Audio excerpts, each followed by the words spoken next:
Hello, I am the Christian counselor, and in our conversation today, we will talk about peace in relationships and how to find peace in relationships by living out the two greatest commandments.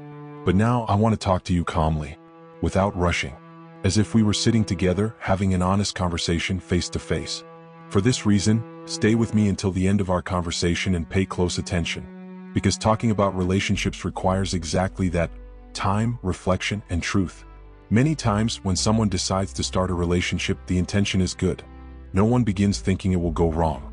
On the contrary, in the beginning, everything is beautiful. There is affection, there is attention, there is care. Dreams are being built, plans are being made, expectations are being created. Everything feels light, everything feels right. But as time goes by with daily life and as differences begin to appear, small cracks start to form. Sometimes they come from poorly chosen words. Other times from attitudes that hurt. In many cases, they come from silences that last longer than they should. When these cracks are not taken care of, they begin to grow. They become deeper. Until, in many relationships, the emotional walls eventually collapse. This does not happen to just one or two people. This happens all over the world. It happens in our society, in our country, in our cities, and many times very close to us. It happens inside homes, inside families, inside marriages, and inside friendships. As a Christian counselor, I want to tell you something very important. Yes, it is possible to live in peace in relationships. Not a false peace, not a superficial peace, but a real peace. There is a path to this, and that path is founded on love. The love taught by the Bible, taught by Jesus Christ. Let us walk together through 4 simple yet deeply transformative truths. First truth: conflict is part of life. It is important that you understand this from the very beginning. Wherever there are people, there will be conflict.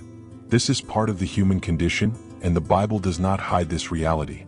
When we look at Scripture, we see stories of wars, family arguments, disagreements between brothers, conflicts between friends, betrayals, and broken relationships. The Bible is extremely realistic about life. If we go back to the beginning of Genesis, we notice something very interesting. Only chapters 1 and 2 present a picture of complete peace. From chapter 3 onward, when sin enters human history, conflict begins, and it does not take long for the first murder to occur. This teaches us that we should not become frustrated when facing difficulties in relationships.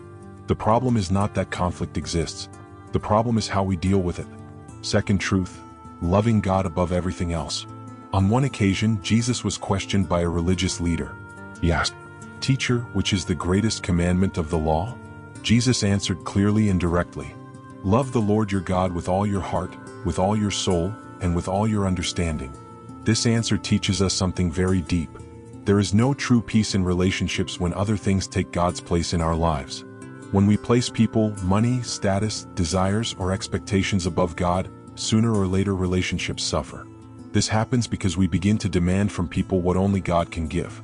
When our heart, our soul, and our understanding are aligned with God, everything begins to be organized on the inside. And when the inside is in order, relationships begin to change as well. Trusting God with who you are, what you feel, and what you think transforms the way you react, speak, and act. Third truth: loving your neighbor as yourself. Jesus continues and says something equally important. Love your neighbor as yourself. When our relationship with God begins to be healed, something very beautiful happens within us. Peace begins to grow in the heart, and that peace does not stay hidden. It shows itself in the way we speak, in the way we listen, and in the way we deal with the mistakes of others. Loving your neighbor as yourself teaches us to slow down, to listen more, to judge less, to try to understand before reacting. We begin to realize that every conflict has at least 2 sides, and when we learn to see the other side, many wounds begin to heal. Fourth truth: love is the foundation of everything. Jesus concludes by saying, "All the law and the prophets depend on these 2 commandments." With this, he teaches us that there is no rule, law, or religious practice greater than loving God and loving others. There is no magic formula.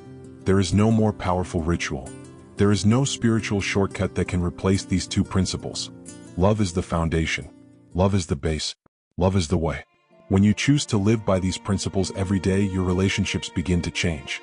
Not because people become perfect, but because you learn how to deal better with imperfections.